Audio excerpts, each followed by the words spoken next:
not easy. I also wanted to cover a couple of the top 10 things that I think are important to continue to grow the business.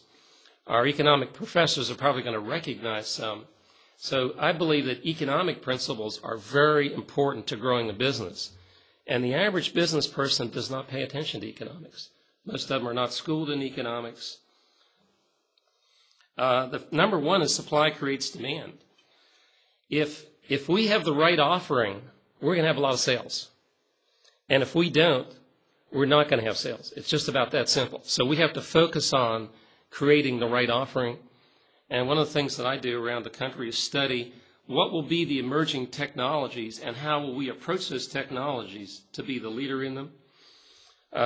The second is a quote from a Drucker: management is doing things right, leadership is doing the right things. Well, if your leadership's not picking the right things to do, you're not going to be successful. But there's also an equal challenge is if you're doing the right things, can you consistently execute? And if you look at the great companies like Starbucks, they consistently execute. If you look at McDonald's, 50 years later, everybody would have thought McDonald's is down for the count, they're gone. Because of execution, McDonald's is on top. They're doing better than they've ever done before. And they don't have any really serious competitors in their class, even though you could argue, well, you can get a better hamburger anywhere, but most people choose to go to McDonald's. So it shows the enormous execution capabilities that they have. Focus on the primary idea and avoid diversions. Entrepreneurs sometimes get a little heady and they think they can do everything better than anybody else, and that's the prescription for failure. So again, economic specialization is very critical. We try to refocus constantly to make sure that we don't get off on tangents. We've gotten off on a few over the years, but that specialization is the only thing that's going to allow you to compete in the real long term. Kaizen, which is the Japanese word for constant improvement, and most people don't relish it because they want to come to work, get their coffee, everything's okay, you know, we're doing good here, we're Captivere, we're Starbucks, whatever. But your competitor's coming into work saying, I want to get that business. I want to take down Starbucks. I want to take down Captivere. And if you're not engaged in that Kaizen process, you are ultimately going to fail. And you see it with companies all the time. The other beautiful thing that I like about Kaizen, and we stress it daily, is that if you're not doing it today, you're never going to do it, i.e. the New Year's resolution. It's simply never going to happen. So Kaizen is critical to anything that we do in life, and it's also a beauty of life. Think long term. There was a lot of emphasis at a recent Coke conference I went to about long-term thinking. And if you look at these public companies, they've got Sarbanes-Oxley.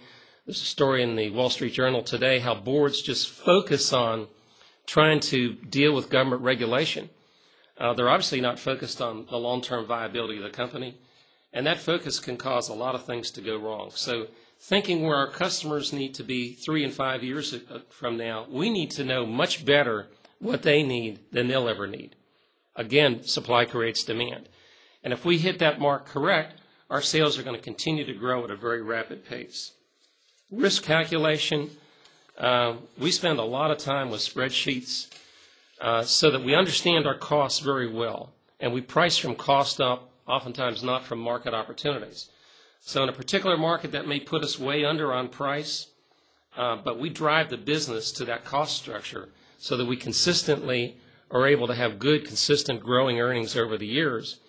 And the customers, over time, realize this is a company to go with because they're going to give you a fair price. They're going to price based on cost, which yields enormously good returns over the long term. You may give up these short-term ephemeral opportunities, but the customer knows and they remember who takes care of them. Be responsible. We try to train everybody to be responsible. Everybody tries to shed the responsibility. Well, it's not my fault, it's this guy or the other guy. And hitting people in the face every day, you need to be fully and completely responsible for what you do is what makes it happen. And anybody who's not in any given day is going to cause a system fault. You go to Starbucks and you get a cup of coffee that's not right, you recognize it immediately. Somebody is not being responsible for what they're doing. And that's a battle we continue to fight. Communications with employees and customers, I think, is critical. We do seminars around the country. And essentially, we paint a vision where the industry's at, where it's going to go, how we're going to get there, what are the good technologies, what are the bad technologies. So both communicating to our employees and also to our customers, we paint the vision, and people want to go where there's a vision.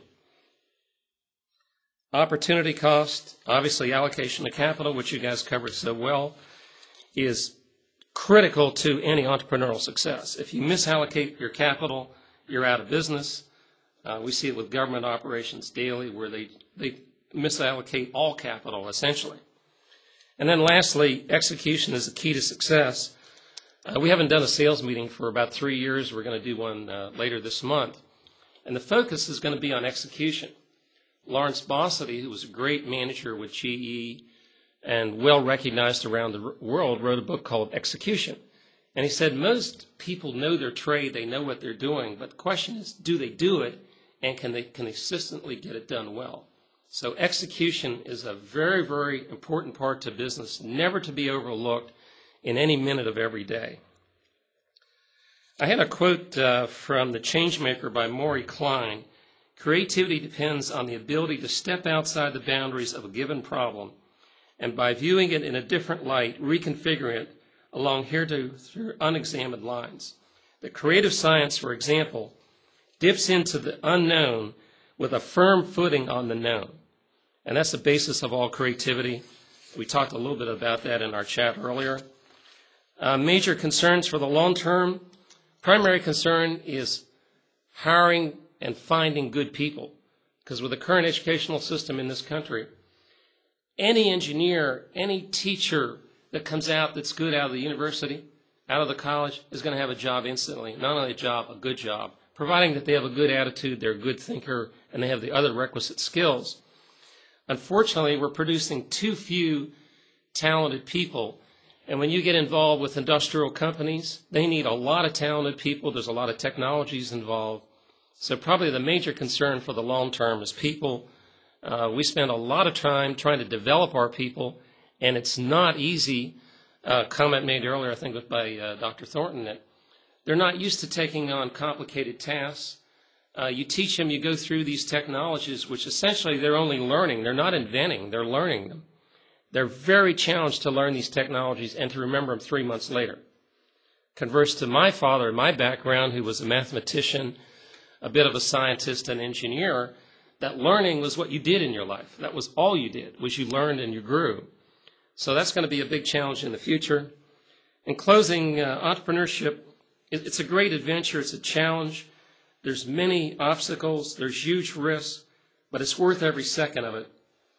And if you go around this country and you see the technologies and the people gainfully employed and the strength of our economy, it's totally mind-boggling. And it tells us, it confirms that the Mises Austrian school is right, that free markets produce abundance. If we got rid of our government, trimmed it down to 1/10 its size, we would have so much in this abundance in this country, we could support half the world. We're literally that good at producing. American people are hard workers. They're good people. So I'd like to close in, again, thanking the Mises Institute. You're a very bright light in a very dark area, particularly when we start talking about government and free trade. And you're really the salvation in terms of free market and free trade, because everybody else is waffling. They're not quite with the program. They're not even close, as a matter of fact. So the work you do, even though you may be attacked often and be told often that you're wrong and you're radical, it's the right way. And it's the way our forefathers envisioned this country. Someone once told me that our country was formed by geniuses and run by idiots. And if you look at the current, we're talking about the government, if you look at the current state of times and you read the papers and the amount of money that's being stolen or misallocated and the bureaucracy over bureaucracy over bureaucracy, you'd say, is this insanity? So my hope for the future is that we can educate our children in a much better way, that we can grow the Mises Institute so they have an opportunity to hear this message. I'm thankful that I heard the message. Many people never have that opportunity, so they're wallowing in ignorance. It's a pleasure to be with you here today, and thank you very much.